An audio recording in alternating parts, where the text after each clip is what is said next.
You're joining a long list that includes Jan Opperman, Doug Wolfgang, Daniel Lasowski, Earl Wagner, Ralph Capitani, Bob Trossel, Gil Sonner, Guy Forbrook. And I also want to give a shout out to Jack Herway. He's not here today. He's been having some health issues, so everybody be praying for Jack Herway. He's had some health issues the last few days. One of our former track announcers. So hopefully he does good. He's back here drinking beer in the stands like usual. So with that, I'm going to turn it over to my fellow track historian, Bill Wright. He'll be your MC. He'll go through all of our inductions. When you guys come on up, Bill will do a quick interview with you. You guys can say thanks to whoever you want to say as well. When you're done, individually, go over and we'll take your picture by the backdrop over here. And at the end, we'll get a group photo of all the inductees. And then everybody stay seated through everything. And then you guys can take as many pictures as you want at the end with groups, families, friends. And we'll do all that later, okay? Sound good? Thanks for everybody being here, and here's Bill.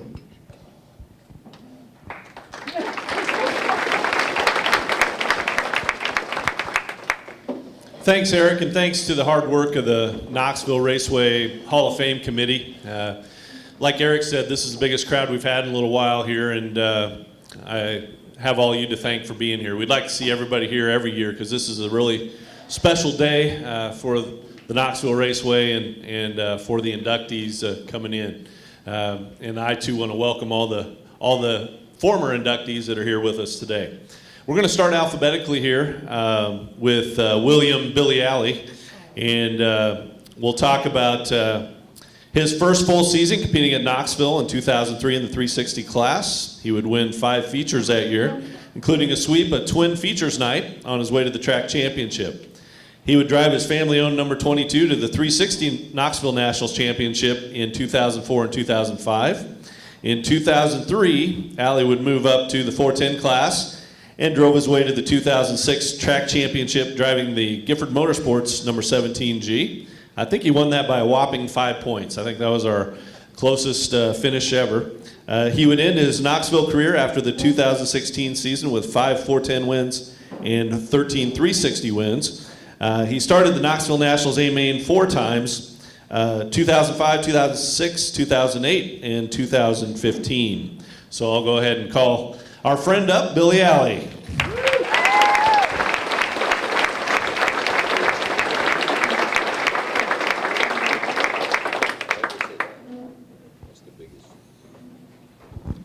All right. We're videoing today, so Chris Crone. How about a round of applause for Chris? He's also a Knoxville Raceway Hall of Famer just last year, so congratulations to him. And Billy, this is a big day for you, not only for you, but to remember your dad as well, and talk about Knoxville and when that became important to you guys. Yeah, this is definitely a big day for my family. It's kind of a statement on what my dad and my family did together. I never dreamed that we would, compete and race at Knoxville on the level that's here. Knoxville's a special place, and it's because of all the people that love sprint car racing and put time into, they're doing what they love to do, and it shows that they give credit to all of the people that put in the time and work to race here. So, my dad and I, we accomplished a lot. How about the first time you guys came here, you really took this place by storm. Nobody comes into Knoxville, wins 5 features in their first year. You once told me you thought you were too young and dumb and stupid to know what was going on, but what was the key to that? You guys worked hard as you moved up through the ranks. In racing, you just got to surround yourself with the right people, and that's one thing that my dad and I were fortunate enough is to surround ourselves with the right people, and there's a lot of people in this room tonight that made all that possible for us. We had a lot of support, and my family was always behind me from when I was a kid, and I thought about talking up here, and every time I would think about talking, I would always my mind would always go on to a memory, and that's what Knoxville does. It creates a lot of memories for every one of us in this room. And for my family, it created a lot of memories that will never, be forgotten. And it's all about the people that make this place so special. And, I'm grateful for all of the memories that we had. And I rode down here with a special group of people today, and we road tripped. We listened to music, started drinking Dollar Busch Lights pretty early this morning. And They're $1 in Nebraska as well. it's top shelf. One of the things that with racing, we were from Lincoln, so it's about a 3.5-hour road trip. And it's the memories that are created on the road with my dad. And, my dad and I, we started racing go-karts when I was 12 years old. And to win a race at Knoxville Raceway, I just never dreamt of that. And now to be inducted into the Knoxville Hall of Fame with my dad is something that's, I think the best word would be fucking awesome. Gotcha.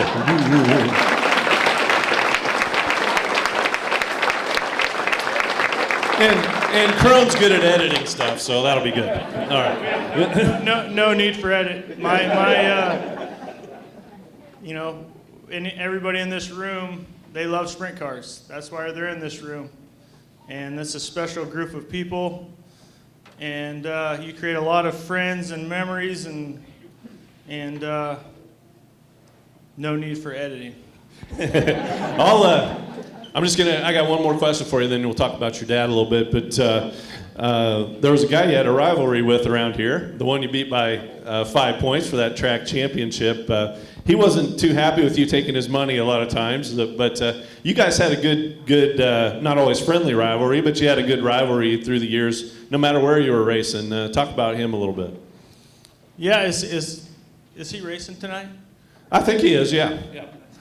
I was watching Open Wheel 101, and there was a comment by Eric, I think, that when we were at 2015 racing here at the Nationals, Eric, is one of those deals where we were talking, doing an interview, and Brownie was parked just across the way, and he said, if you'd have kept after it, that might be you, with Casey General Store's rig and all that.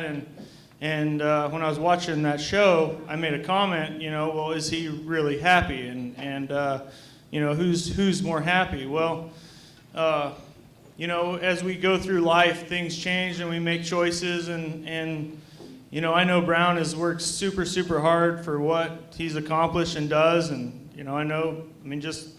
just look at him. I'm sure he's smiling right now, wherever he is. So, but me, for myself, I have a beautiful wife and 2 great kids that I'm super, super proud of, and I have an awesome family, and, I decided to step away from racing, but that's one thing that gave me the drive, Sprint car racing is a grind.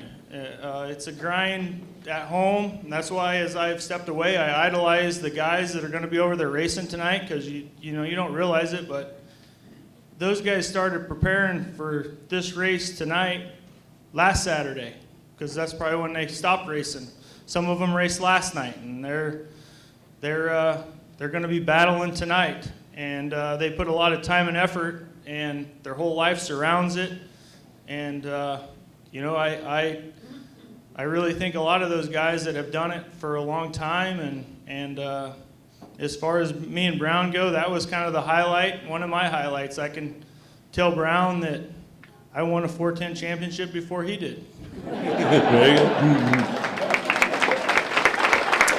We'll welcome up Bobby Joe Roberts now, and of course Bobby Joe, Billy's sister. She's going to accept on behalf of Stewart, but made it clear that she is not going to say anything. So that is, I will abide by that, and they'll have some good pictures here. But let's talk about Stewart a little bit. Obviously, he owned your car, and together you won the track championships and the 360 Nationals together. And then you moved up to the 410 class as well. And I think you won a couple of 410 features here in your own car, which was really cool before people started thinking you were really cool and hired you and stuff. So, your dad was with you. Talk about when you guys started racing. I don't know if you started in Waverly or where you guys started racing. You know, I'm not a very good guy with dates. I don't remember like the dates and times and how old I was, but you know, my dad and I, we started racing go-karts in the back of his truck. We would put my go-kart in the back of his truck, and we'd go to the racetrack. And the first time we were ever racing, I know the fuel tank fell off of the go-kart, and they said, you know, you guys should probably move down to the lower class. This class is a little bit too much for you guys. And, you know, that's when my dad really taught me that you got to surround yourself with the right people in racing. And, you know, we did. We met the right people in go-karts. We won track champions racing go-karts. We moved up to mini sprints. We won track champions racing mini sprints. And then I think it was in 2000 when we started racing sprint cars. And actually the guy that built my first sprint car motor is in this room today. Chuck, he's sitting over there. And we started racing sprint cars in 2000, and we were successful right away. You know, I was super competitive, and my dad put me in great equipment. And, you know, we ventured over to Knoxville in 2001. You know, during that season, we won at Eagle Raceway. I know Craig Cormack's in the room, and he changed sprint car racing in Nebraska, that's for sure. And I don't care what anybody says, but Nebraska misses Craig Cormack in sprint car racing, that's for sure. But my dad and I, we just, we got after it. We did. We just like when our concrete business, we got after it in that. And you know, when you're racing sprint cars, you got to eat, sleep, and live it. And that's what we did. Well, congratulations to you both. I know there's one thing in here for both of you, and that's a lot of love. And that's what you get in racing. And this is all one big family. And congratulations to you, to both of you, on this big day. I just want to thank my family and everybody that came here to support me. I know that my Uncle Sonny, he's the one that got me in a go-kart when I was a little kid. And, you know, all of us, it's all the support and love that we get in whatever we do. And I have a lot of it, and I'm blessed. So thank you. Billy and Bobby Joe.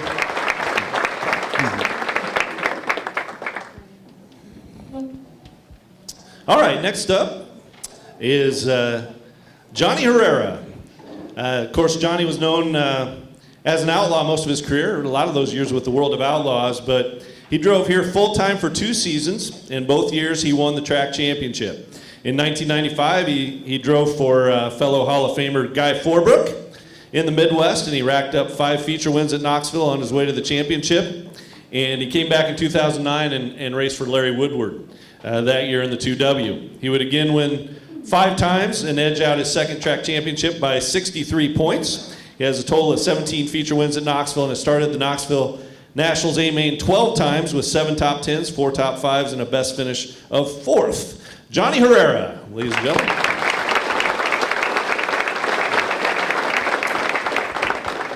And John, we didn't mention it, but when you first started showing up at Knoxville, of course, your dad, Joe, and you had that 45X here ready to go, and that's a long commute from Albuquerque. Well, I was, yeah, you got to go, again, it goes back to family. That's where it all started. And, mom and my dad, my sisters and my mom are here celebrating this with me, and my dad's no longer with us. But if it wasn't for the family, like Billy said, family is everything, and that's how they got me started. And we still have the family things that they come and support me. And if I'm not racing, they still come and whoever I'm working for and doing whatever, they're still there for me all the time. So family is a big, real important part. But yes, loved coming here back in the mid late 80s in the 45X.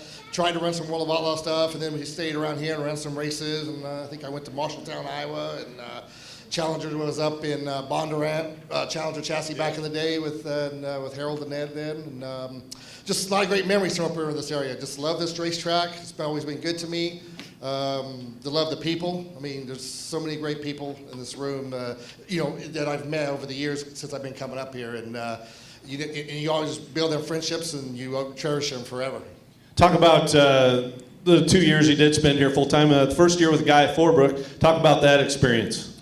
How'd that come together, by the way? Well, you know, can't really remember all that leading up to it, again, like dates and stuff, but I was running some outlaw stuff, and then it won some races then, and then I just didn't have nothing really solid going on for a few years, and he contacted me and thought, you know, he could help me in my career. You know, it was kind of got to a point where nothing was really happening great. I was still racing, so he kind of took a chance and put me in his car, and lo and behold, if we didn't come up here and win the track championship, and I think we won, you know, run some all-star races and other races around the country. I think I-80 opened up that year.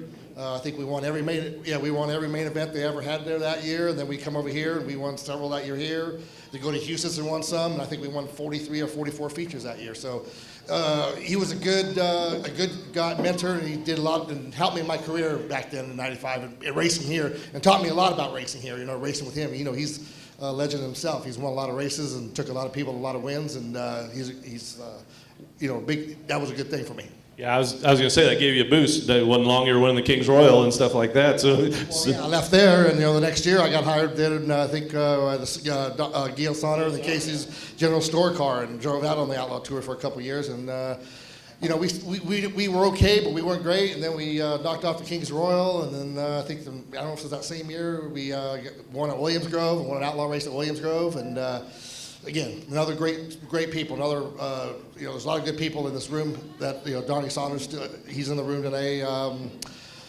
Another guy that was, you know, I'm not getting this because there's a lot of other people along the way that helped me do it. Family and other car owners and people that have supported me over the years and sponsors. And again, Craig Cormack, he was another one of my, you know, was doing okay and kind of got slow again, and you know, you kind of go up and you go down, and you're just not there. And then he gave me an opportunity, and we went outlaw racing and with Davey Whitworth, and heck, we had a pretty decent year our first year, and won some races, and was a good year. And second year wasn't near as good, and then, you know, it's all, as they say, all good things got to come to an end sooner or later. And you know, just things didn't work out, but he was a great car owner, and they, you know, like I said, he gave me all the tools to succeed then as well.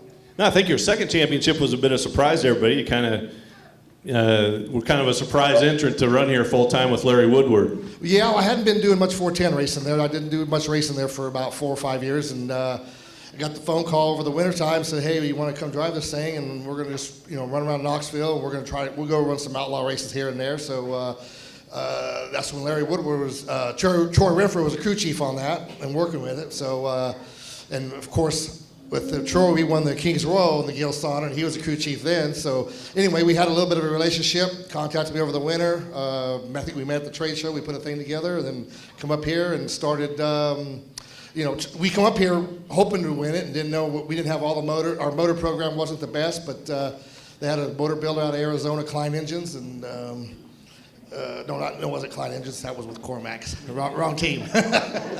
But guy out of California, can't remember his name, but they weren't bad. We just had a lot of motor issues. They'd blow oil, they'd smoke. Sometimes people, he ain't gonna finish a race, he's getting ready to blow out, and we'd win races. But anyway, we won some races, and there was a close battle with Terry that whole year. You know, him and I had a few words, as everyone always probably. And there's people who've raced with Terry probably had a word with him throughout their whole career, but that's just Terry.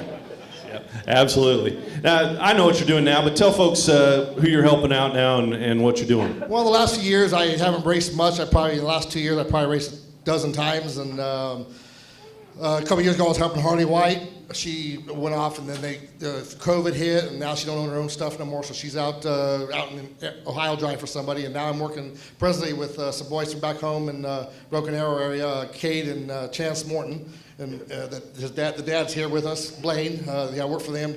I take care of their race cars. They have midgets, non-wing sprint cars. So I kind of the crew chief, mentor the kid boys. You know, I've done this a lot. So I'm just take the race team, and he lets me do what I need to, and try to make you know, get their team and their cars faster, and I get to let me go race once in a while. And I'm going to race tonight. Well, congratulations to you. I think you're our first person in the Knoxville Raceway Hall of Fame, definitely from Albuquerque. So congratulations to you. Thank you. Like I said, there's a lot of great people in this room that aren't here, and there are a lot of great car owners from when I first started that have supported me, and from New Mexico, and you know, there's just so many people to thank. You can't thank them all, but grateful to the ones that are here. That I'm glad they come to share this with me. All right, that helps your memory too when they're here. All right, we'll take our picture over here, John. Johnny Herrera. All right, next up, Mike and Barb O'Brien. And the O'Briens served on the Knoxville Raceway safety crew for a combined 69 years of service. Barb 35 and Mike for 34 seasons. I'm sure that she holds that over him. They started out as fans in the stands, but in 1983 there was a need for someone on the ambulance crew, and Barb volunteered. 2 years later, Mike joined the fire crew, and some of the notable safety improvements they have seen, we'll talk to him about this, are driver seats, head and neck restraints, fuel cells, and the investments made by the Fair Board back into the facility in their own safety gear and equipment. Barb worked at the Knoxville Hospital for 35 years and Mike at the Knoxville VA for 33 years. And they also own a farm south of Knoxville, and Mike also served in the Navy from 1969 to 1973 in Guam. So Mike and Barb O'Brien. I'm going to move over just a little bit so we can center with the camera here. And let's first talk about, there's been a ton of changes in spring. I'll start with Barb here. There's been a ton of changes in safety equipment since you guys started. Oh my, yes. Well, when we first started, we wore our own blue jeans and our shirts. I mean, we didn't have such a thing as a fire suit back then, and you ruined a lot of clothes, but yeah, a lot of changes. Now, and when you started, we were just mandating wings. I mean, 1982 was the first year that the wings were mandated, so you guys were there for that. But like you said, there was a need for safety personnel back then. And do you think some of the reason for that was because we did have so many incidents in those late 70s, early 80s, maybe that people shied away from it, or was it just that we had a shortage? Gosh, I really don't know. I just think that the need was there, and we showed up for the need. Now, Mike, talk about that. Barb was already at it for a couple of years when you got into it. Talk about when you got in. Was that something, obviously something you guys talked about, but what was the reason you wanted to help out as well? Well, I was pretty busy farming and that sort of thing, and I thought, well, I just need to stick with that. And then she was kind of at the racetrack, and I wasn't there, so it just made sense. And some friends of ours says, well, do you want to drive the ambulance, when I'm not there? Gary Verber was on the crew at that time. And so I said, yeah, I can do that. So I'd go down to Evans and Cleary, because the ambulances were at the funeral homes at that time. And so I would pick the ambulance up and bring it to the track, and would drive the ambulance when Gary wasn't there out to the accidents and such. And I did work the grandstand site in 1985 with Arden Graves, and that was quite an experience during nationals that year. So it just worked out really well. And just a fireman on turn 4 when one guy had to have knee surgery and didn't come back. So that was kind of my place for years, was turn 4. Now, most people think about, you have an accident and you're on the scene and that sort of thing, but if something does happen where somebody has to go to a hospital or something, you really do build relationships too, don't you, if you're on that safety crew? Talk about some of those relationships you've had with families and friends over the years. Oh golly, for all the drivers here tonight, today I've met you personally, a few times in the ambulance. Some more than others, probably. Yeah, but it's just, you get to know the wives or the daughters or the, girlfriends, everybody. I mean, and we just, we take care of them too. It's just not a driver thing. You take care of the family and friends. Now, Mike, Knoxville also does a really good job of taking care of the drivers as far as safety equipment and making sure all those things go as well. Oh, absolutely. We have to thank the Fair Board, all the different members over the years, for providing us with the things we needed, and we would just kind of gently suggest things, and I think they got a lot of feedback from the drivers, and we were a big part of gathering that information to make that happen, I feel like. And I think we kept a lot of the drivers coming back to the track with our little after racing parties and such. That, we didn't get in too much trouble. And thank the Fair Board for overlooking some of that.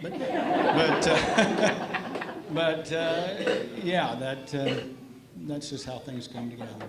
And I'm usually here 2 hours after the checkered flag, and the lights do stay on still for a while, so people are down there having fun. Yeah, when the lights kind of go off, we kind of get the hint. All right. Thank you both for all your service, all your years. Mike and Barb O'Brien. I'd like to congratulate everybody else today, Billy, Jerry, and then Billy, your dad. Congratulate them on their induction also. All right. Thank you very much.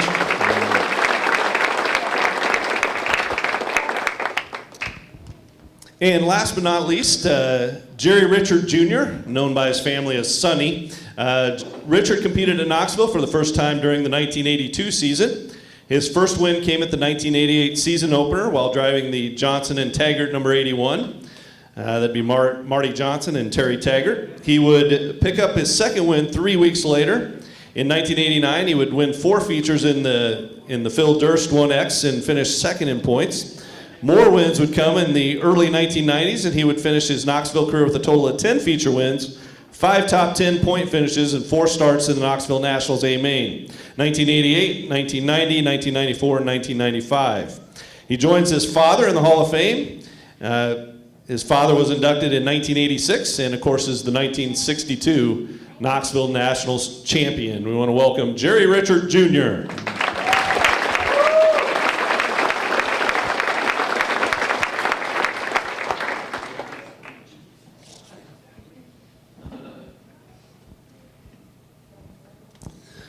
Well, Jerry, this is quite an honor for you, and talk about Knoxville a little bit and what it meant to you, maybe as a kid when you were young. Oh, my dad didn't race here a lot when I was young. My first recollection of coming to Knoxville was probably around 1970 or 71, sitting up in the grandstands because I was just a young kid. And, they didn't have wooden bleachers. I thought, God, these metal bleachers are pretty darn nice to sit on. It was pretty modern for the time. That was your first impression then? Exactly. Yeah, it's still state of the art now. Well, definitely, we've talked about family all through this thing, but your family definitely has deep roots and still has deep roots today in racing. Oh, absolutely, yeah. I'm not driving anymore, but I'm still helping on a car. My brother-in-law, Brooke, Dad, now races a car that I help on, and so we're still heavily involved, and I still enjoy the heck out of it. I miss, I always say, people ask me, what's it like not racing anymore, driving? And I said, well, I miss the good times, but I don't miss the bad. I wasn't going to mention any bad times here in Knoxville, but there was a little over the turn 4 wall that everybody remembers. Yeah, I compiled a little list of things that I want to bring up that I'll talk about later, Okay. And that's one of them. All right. I'll let you do that, and I'll kind of turn the mic over to you, but talk about Marty Johnson a little bit. Your success here at Knoxville, a lot of it came with Marty, and of course with the Woodkey engines over the years and things like that. Yeah, I don't want to take anything away from this, but I do touch on that on the little thing I jotted. I was going to do this without writing stuff down, but I thought, if I don't write stuff down, I'm going to forget something and be mad. So I jotted, yeah. I'll give you the mic. Well, no, we can keep going. But I didn't want to touch too much on that because I do mention that. So. Okay, I will give you the mic, and if you got something prepared, we'll go with that. So. I don't want to ask the same questions that are on your. It's small paper though, so it'll give me through. Double space, no. All right. Hopefully you can read it. It'll be good. You want to read it for me? No. Okay, here we go. I started racing at Knoxville in 1983 in Bill Hansen's car. After a couple of races, I had my first taste of crashing at Knoxville. I ran the Nationals that year, and for the first time, we ended up getting, I ran the Nationals that year for the first time. We ended up getting Rookie of the Year for the season that year. 1984, 1985, I moved to the Woodkey 1W. We ran a few races at Knoxville, including a second place run in 1984. We ran mostly at Jackson, Minnesota. 1986, I started driving the Marty Johnson Terry Taggart Blue 81. We ran Jackson in 86 and 87, and in 1988, we came to Knoxville. to race weekly. We won a couple of races, including the season opener, and made the National A main for the first time. In 1989, I ran for Phil Durst, again, won the season opener, and a few more races. I think we ended up second in points. 1990, I moved to the Cahill car. My string of successful season opening came to an end, and as I had a nasty crash. I did make it into the National A main for the second time from the B main that year, which I led to the last lap, and Doug Wolfgang in the B passed me. He came from 20th.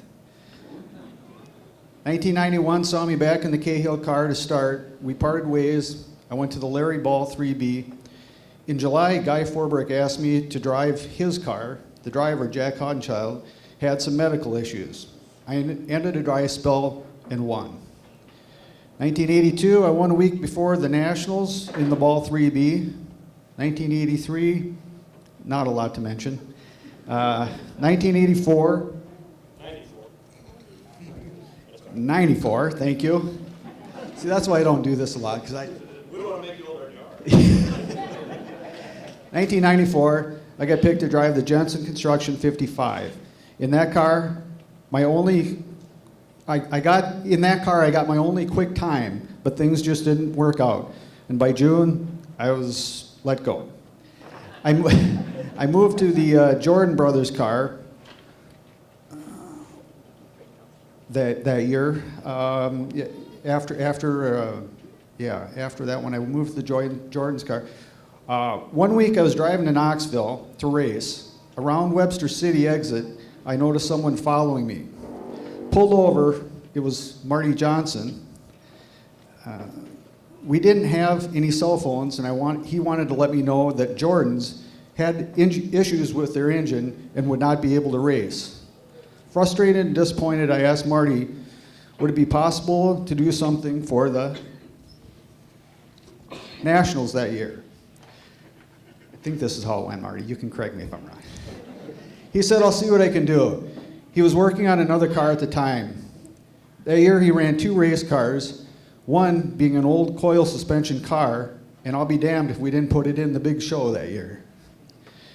1995, back in the Blue 81, got back on track, won the season opener, and had a great year. 1996, back in the 81, but didn't enjoy the success we had the previous year. 1997-98, other than the Nationals, ran Jackson other than the Nationals, sorry. See, I told you, you're way, yeah. 1999 ran the Mike Van Der Ecken car. 2000 ran 2 360 races. 2001, in 2001 I became one of the 3 or 4 Minnesotans to put it out of the park at Knoxville and ran my last Nationals. I think I ran one more time at the track in 2007. It's been a lot of fun. I want to thank all the owners I drove for, especially Marty Johnson, Pat Taggart,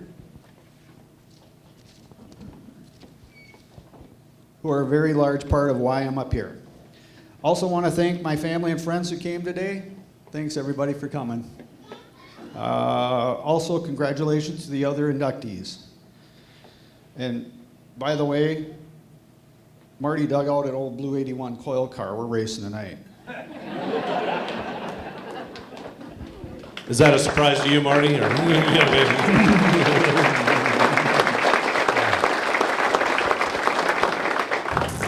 All right.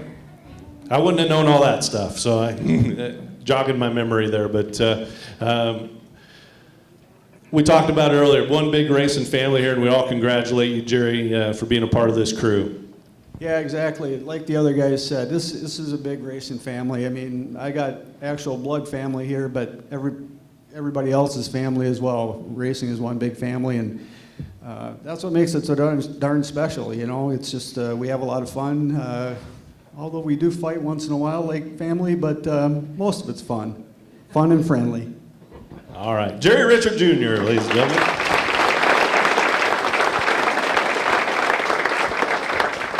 All right, just in conclusion, I'd like to congratulate all the new members of the Knoxville Raceway Hall of Fame, and hope everybody has a great night tonight. It should be a great night of racing. I think we're going to have some good fields of cards by the sounds of it on social media. Speaking of, Eric, you got anything to close here with? So from 4 o'clock to 6 o'clock tonight, we have a party out here, a pre-race party. There's $1 burgers, $1 hot dogs, $1 Busch Light. We have Lucas Beebe playing music, so we've got some live music, so you guys can come on out. Autograph session with Billy, you remember, 5 o'clock. 5 to 6, Billy, Johnny, Jerry. So we'll have a table set up out here. I'll figure that out. You guys just show up, and I've got some cards you guys can sign to hand out to kids and stuff, and it should be a good time. So thanks for everybody for coming.